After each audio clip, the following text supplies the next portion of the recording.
রব্বুল আলামিনের প্রশংসা আদায় করি, বলি আলহামদুলিল্লাহ।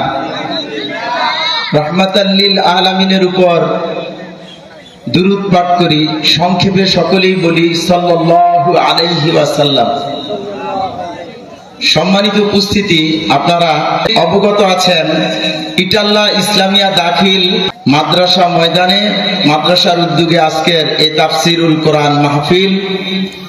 এই মাহফিলে ইতিমধ্যে দ্বীনি বয়ান ওলামায়ে কেরাম করেছেন এবং আমার পরেও করবেন। আমরা সকলেই যেন মনোযোগ দিয়ে কথাগুলো শুনি। আমি আপনাদের সকলের উদ্দেশ্যে অল্প কয়েকটা কথা বলতে চাই। পৃথিবীতে যত মানুষ দেখছেন, ধনী হোক গরিব হোক, মুসলিম হোক আর অমুসলিম হোক, সকলেই আমরা এক পরিবারের লোক। আমরা কেউ পর না, আমরা সকলেই আপন। কিন্তু এই এক পরিবারের লোকগুলো দুনিয়ায় তাদের স্বাধীন জীবন, সমাজ এবং রাষ্ট্র গঠন এবং পরিচালনায় তাদের জান এবং মাল ব্যবহার করতে গিয়ে স্বাধীনতা পেয়ে দুনিয়ার মোহে, ক্ষমতা এবং ভোগ বিলাসের চিন্তায় মত্ত হয়ে ইবলিসের চক্রান্তের শিকার হয়ে দলে আর উপদলে বিভক্ত হয়ে যায়। প্রকৃতপক্ষে যত দলই আমরা দেখি না কেন, মানুষ মূলত দুই দলে বিভক্ত। এক দল সংখ্যায় অনেক কম, তারা জান্নাতে যাবে, চিরদিন তারা জান্নাতে থাকবে। আর অনেকগুলো উপদল বা ফিরকা, সবগুলো মিলে আরেকটা দল, বড় একটা দল, যেই দলটা জাহান্নামে যাবে, তারা চিরদিন জাহান্নামে থাকবে।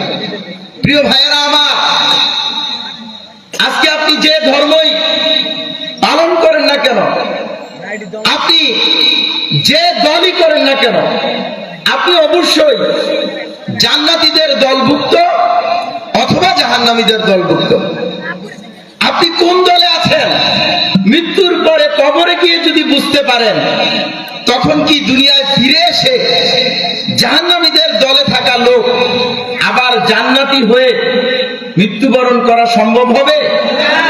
তাহলে আমরা কি মৃত্যুর পরে বুঝবো না মৃত্যুর আগে বুঝবো? মৃত্যুর আগেই বুঝতে হবে। আমি শুধু আপনাদেরকে পয়েন্টটা দিয়ে যাচ্ছি। শুধু মানুষ নয়, গোটা সৃষ্টি জগৎকে একজন সৃষ্টিকর্তাই সৃষ্টি করেছেন। এ ব্যাপারে কোন ধর্মের লোকদের ভিতরে কোনো বিরোধ নাই।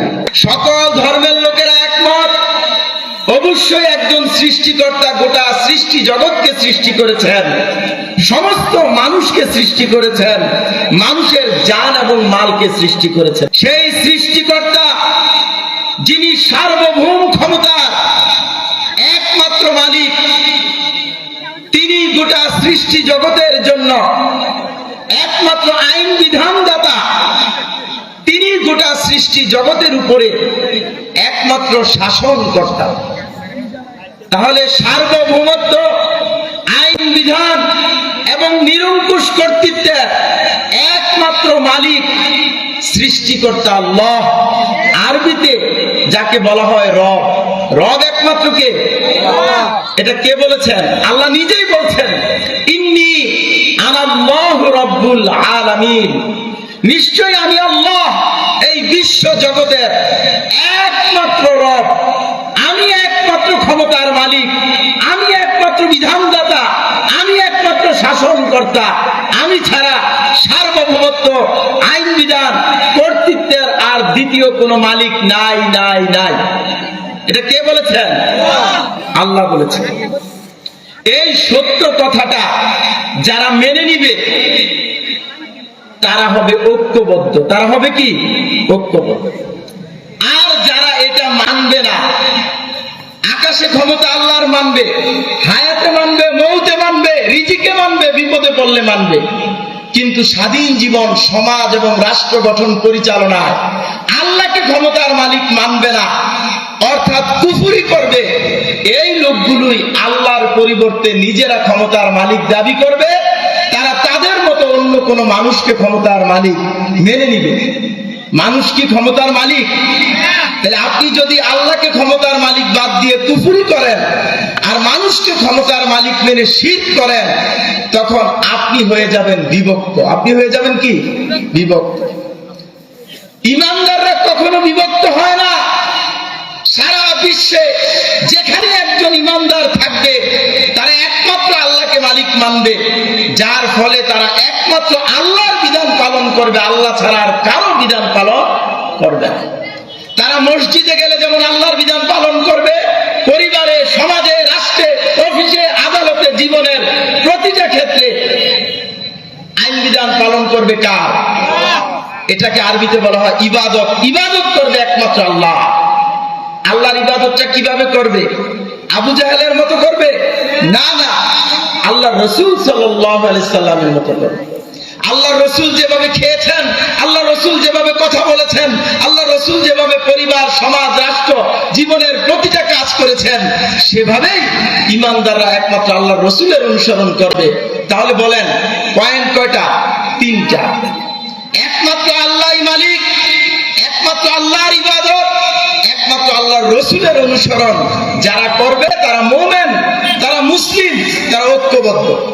আর যখনই মানুষ তাদের স্বাধীন জীবন, সমাজ এবং রাষ্ট্র গঠন পরিচালনায় আল্লাহকে ক্ষমতার মালিক বাদ দেয়, কুফরি করে, আল্লাহর আইন বিধানের আনুগত্য বাদ দেয়, কুফরি করে, আল্লাহর আইনের নেতা, আল্লাহর আইনের সরকার, সরকারে দু আলম মুহাম্মদুর রাসূলুল্লাহ সাল্লাল্লাহু আলাইহি সাল্লামের শর্তহীন আনুগত্য বাদ দেয়, কুফরি করে, তখন তারা তাদের সমাজ এবং রাষ্ট্রে ক্ষমতার মালিক মেনে নেয়, জনগণকে, আইন বিধান দাতা মেনে নেয়, এমপিদেরকে, শাসনকর্তা মেনে নেয়, সরকারকে।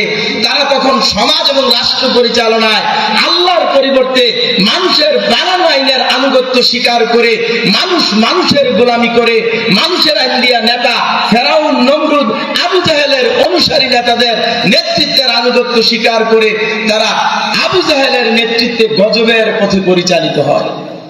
প্রিয় ভাইয়েরা আমার, ঈমানদাররা একদল, একই ফেরকা হবে, আর যারা কুফর করবে, শিরিক করবে, তারা একদল কিন্তু বহু ফেরকায় বিভক্ত হবে। যেটাকে আল্লাহ রাসূল বুঝানোর জন্য বলেছেন ৭২ ফেরকা। বেঈমানরা হবে ৭২ ফেরকা, আর ঈমানদাররা হবে এক দল, এক ফেরকা। আমি আপনাদেরকে বলে দিতে চাই, দলাদলি বন্ধ করেন। আসেন আমরা একটা পরিবার, একটা সমাজ, একটা রাষ্ট্র। এই রাষ্ট্রে মুসলিম থাকবে, অমুসলিম থাকবে, বহু দলের, বহু চিন্তার লোক থাকবে। আমরা সকলে গলাগলি করে একসাথে মিলেমিশে চলবো, সকলে সকলের কল্যাণে দায়িত্ব পালন করব। এই রকম একটা সমাজ এবং রাষ্ট্র গঠন করার জন্য আমরা নিজেদেরকে আল্লাহর প্রিয় পাত্র হিসেবে, একমাত্র আল্লাহর গোলাম হিসেবে আমরা সত্যিকার ঈমানদার হওয়ার জন্য প্রস্তুত হয়ে যাব। রাজি আছেন কিনা বলেন? আপনি যদি ঈমানদার না হন, আল্লাহকে মালিক না মানেন, আল্লাহর বিধান না মানেন, আল্লাহর রাসূলকে নেতা না মানেন, কুফরি করেন, মানুষকে মালিক মানেন, মানুষের বিধানের আনুগত্য স্বীকার করেন, আবু জাহেলকে নেতা মানেন, শিরিক করেন, তাহলে আপনি তো ঈমানদার হতে পারলেন না। আর ঈমানদার না হলে ইসলাম প্রতিষ্ঠিত হবে না। কি বলেন? ইসলাম প্রতিষ্ঠিত হওয়া দরকার কিনা? ইসলাম দিয়ে সমাজ, রাষ্ট্র সবকিছু চলা দরকার আছে কিনা? আল্লাহ আমাদের সকলকে সেই লক্ষ্যে কবুল করুক, এই আশাবাদ ব্যক্ত করে এই মাদ্রাসার যে জমি ক্রয় করা হলো, এটার সাথে আমরা যেমন সকলে একমত হয়ে কাঁধে কাঁধ মিলিয়ে ভূমিকা রাখলাম, সফল করলাম, এইভাবে আমরা ইসলাম প্রতিষ্ঠা সকলে ঐক্যবদ্ধ হয়ে দুর্বার, শান্তিপূর্ণ, নিয়মতান্ত্রিক আন্দোলন করে তুলব। আল্লাহর সন্তুষ্টি অর্জন করে আগামী দিনে জাহিলিয়াতের মূলোৎপাটন করে ইসলামী সমাজ, ইসলামী রাষ্ট্র প্রতিষ্ঠার মাধ্যমে আমরা সকলের কল্যাণে দায়িত্ব পালন করব। আল্লাহ সকলকে কবুল করুক। সকলে বলি আমিন। ওয়া মা আলাইনা ইল্লাল বালাগ।